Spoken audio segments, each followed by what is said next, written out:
Hello everybody, GoPro RC car here with another review we have on the Traxxas Rustler Vxl.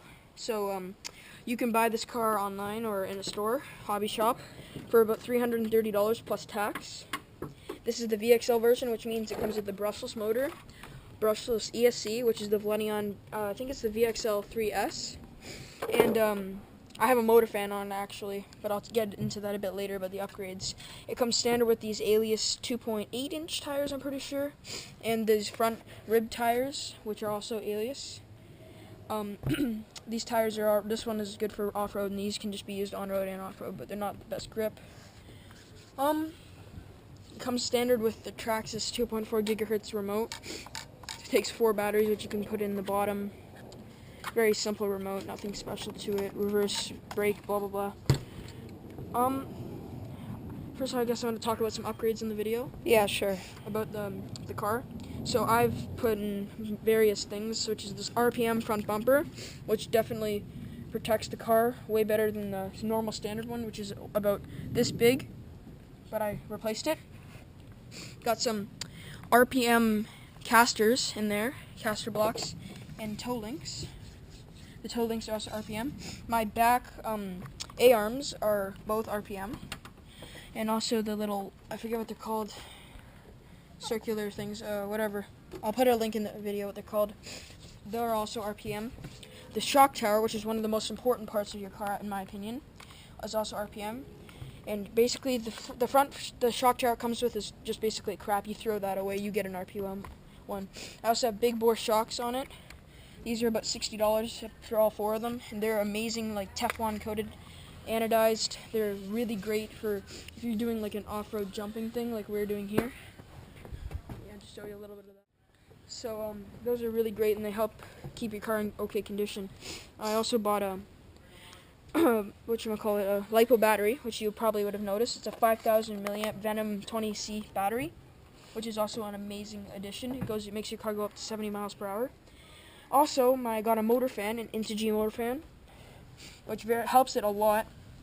How much can you buy those for? So those you can buy for $20, and they're just amazing because they keep your motor cool and basically a nice, good feeling. Basically the bottom of the car is just a normal tray, nothing too fancy to it, just normal. It's a bit smaller than the Slash, if any of you know what that is. And yeah, you can get a battery expansion kit if you want to get a bigger battery. So yeah, that's pretty much it. It comes with you can get different bodies for it. It's about not very big body. We've mounted a GoPro on it. Yeah, there's a video on our site that shows you how to mount these. This one actually took a lot longer than we thought. Actually, we had to end up drilling a screw in it to keep it down. Plus the sticky mount. Because the sticky mount kept flying off. But yeah, you can learn more about that in our other video. On a scale of 1 to 10, how would you say this car fares if you didn't put any upgrades in it? Well, I've had a pretty bad experiences with it because mostly it broke basically in the first 5 minutes when I got it. I crashed it not too hard with a nickel metal hydrate going maybe 20 miles an hour, and I broke, I think it was a caster. And I was pretty disappointed. And also, it's a good 2-wheel drive car. As you notice, it's only in the back rear wheel drive. So these front wings don't do anything, they just roll. But that's also good for street like racing. And you know what, it wasn't so bad on the track over there. It had a bit of spots where it needed to get a little bit of extra torque, but it was overall a pretty decent thing. It wasn't too bad. I would say out of 1 to 10, and 10 being the best car ever, outstanding, I'd give it a 7. Solid car. I would go with it. Either this or the Bandit. Bandit, we already have a review on our YouTube channel about it. Nice car. As you can see, you can upgrade to many different tires. These are 2 Anaconda rear tires. They're great for on-road use. Do not use these on off-road because you will slide around. Anything else to add? There's not much. The upgrade for 4-wheel drive. Tell us, how do you do that? Well, you're going to need to get like a drive shaft that goes all the way to the back too. it's gonna take. You're gonna need to. This isn't. It's kind of not really an upgrade. It's kind of like a custom thing you can do. Yeah. I'm not sure if that's correct, but I think it is. Somewhat, yeah. Or there's another option which maybe costs a bit more. You can put another motor here, and another gearbox and everything, and with another ESC, you can attach them with a Y-link cable, which is basically allows 2 batteries into one, and you can get 4-wheel drive from that. But that's very difficult, and I would not recommend that for a beginner RCer.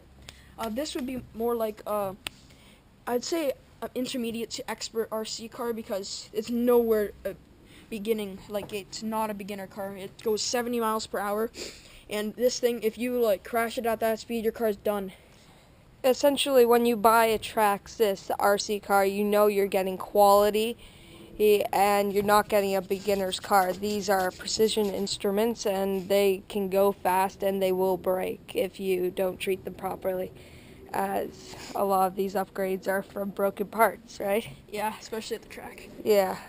Another thing I would recommend to everyone is getting aluminum parts. Now, I know they're expensive, but I've broken probably about $40 worth of casters, and only an aluminum would only cost me about $24 for an aluminum casters, and they would. Yeah. It's almost impossible to break those. And aluminum shock tire, I would very recommend this. But RPM works just as well. It's made with better plastic if you don't know the difference. It's a more hardcore plastic and more flexible, as you can see, than the Traxxas one. I'll show you guys a bit later. But yeah, it's a very good addition. So we're going to show you now how this handles on the track that we built. This is basically not too complex, but as you can see, you basically go around this tree, come down, hit that jump, go around the hill to that next pylon, come down, hit that jump, and then I'm going to just move down here so you guys can see it. There's a zigzag, so you go in and out, and then back around to the start. So it's not too complex, but it's a good track to see how your handling skills, especially on this grass. It's not very well, as you can see, and we repaired a few parts, but we'll show you guys how it handles, and we'll see you in our next video. Yeah. So this is our bumpy part of the track. As we showed you before, this is going to show the big bore's capability of going through here without losing traction and flipping. So we're going to show you that right now. Go. And the third part, the jump. Perfect jump. Cut down. Perfect jump again. Zigzag.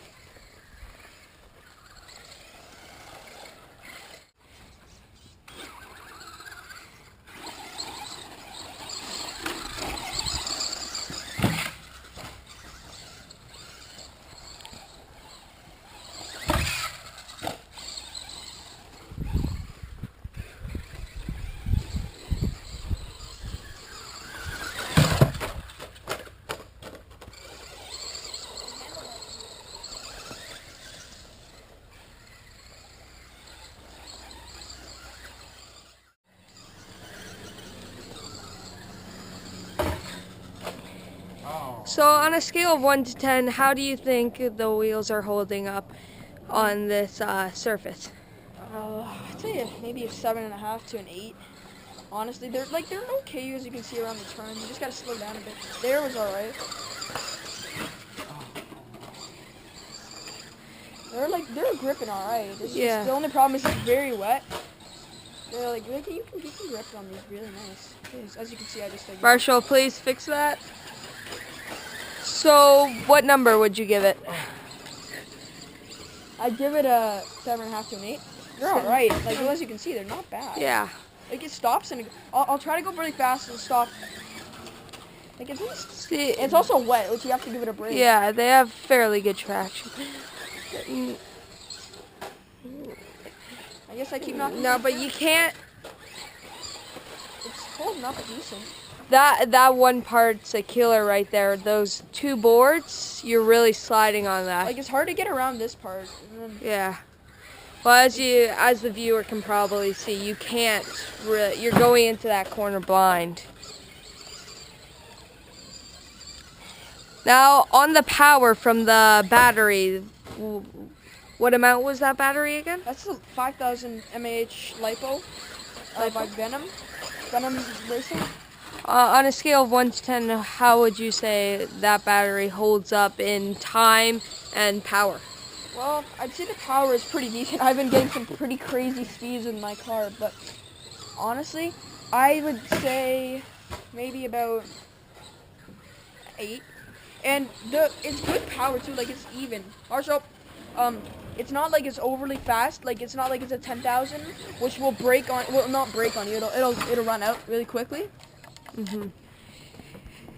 So you would say it's a fairly good battery for the money. How much did you pay for it? I paid 81, including tax. 81 including tax. We have 13 HST tax. No, what was it now? It's like 14. I don't know, It's whatever. 13 something. I forget what it's called now. So basically, it was a $71.99 battery, and I paid like 82. Yeah, it basically 82. Yeah. Oh, good grief. So it's fairly good for the money. You get fast. I haven't seen a lot of the pull-up wheelies on the Rustler from this battery. Is that just because of the... Well, right now, as you can see, I'm only going about half speed with my hand. Yeah, if I gunned it, I could probably get... So do you want to show the viewer just how fast you can go? See, there's that Don't wheel. forget that this is on off-road, and this is nothing compared to what you can do on on-road. Like, off-road is a lot more resistance from the grass. Yeah, you have a lot Especially more how wet it friction. is. And yeah, the grass here is, it goes from like hardly any grass to really thick grass, holding and causing a lot of traction. So you said you would rate the big Thanks, bore buddy. shocks at 11 out of 10. Oh, what's the reason for that?